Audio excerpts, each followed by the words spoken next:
From the Bob Mills Weather Center, the Oklahoma weather expert, Travis Meyer. All right, it's time for fall. Almost. We still have 1 week until summer officially, you could say. But we're looking into October, and this is the latest from the Climate Prediction Center. And the breadbasket in much of the country is expected to be warmer than normal. I'll take some rain and warmer than normal. Oh, don't get that. It looks like we're going to be drier than normal. So we're continuing a very stressful period across Oklahoma and surrounding states and going into the west. What about the entire fall of October, November, and December? Still drier than normal across the breadbasket on into the southern Rockies. Not good for skiers that want to get out early. Wetter than normal up in the Pacific Northwest. What about temperatures?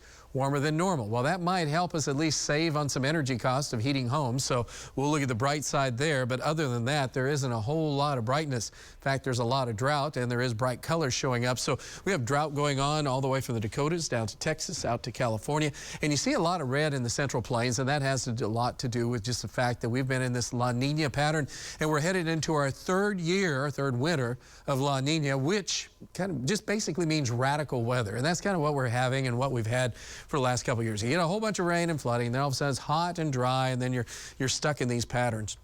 But anyway, right around Oklahoma, the northern and the southwest, in fact, you see these darker red colors. Unfortunately, that is the worst drought conditions that you can have. The northern part of the state here and into southern Kansas, we need water, and we've been talking about it nonstop. Around the Tulsa area, I took this picture while I was checking cows today. My ponds are about 5 to 6 feet down. There's some ponds that are getting even lower than that because there just hasn't been any runoff, because there hasn't been any super heavy rain for a lot of us. Down to the south, we have the worst drought going on that you can have. It's like desert almost, because you haven't had enough rain to even sustain plants. In fact, trees are not going to look too great in fall the way things are shaping up. Well, we're in the 60s to 70s, and it's been great in the mornings or late night, and the low humidity, it's been comfortable, so we can't complain about that. And we'll be generally tomorrow morning in the 60s again with partly cloudy skies. Isolated showers in the far northwest corner of our viewing area. Otherwise, the afternoon kind of creeping back up just a degree or two as we hit 90 today, and we'll be in the 90s, low 90s tomorrow, and then upper 60s to near 70. A little bit more muggy on Saturday morning. Saturday afternoon, again, another degree hotter. The winds will be picking up, too, over the next couple of days, so it'll be a little breezier. Notice there's some showers to the north. We're talking about 70s Sunday morning, so that's getting like, okay, now that's more like summer. Now, we don't really need that, even though it's still officially summer, but it's also hotter in the afternoon. We'll be in the mid to upper 90s, and that's just the beginning.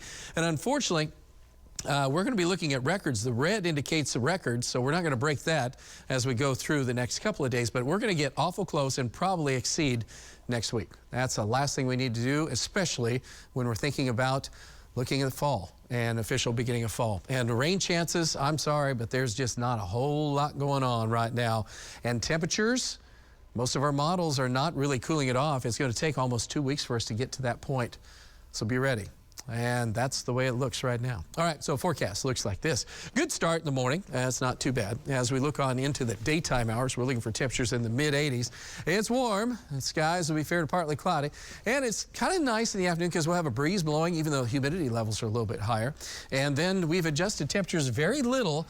And you see fall just comes in really cool, guns a-blazing. I guess that would be hot. 97. Oh, my bad. Yeah. I was just trying to think that maybe that was 79, but no. It doesn't look like it. No, it doesn't. So we'll hope for something better as we go through the next few days out there.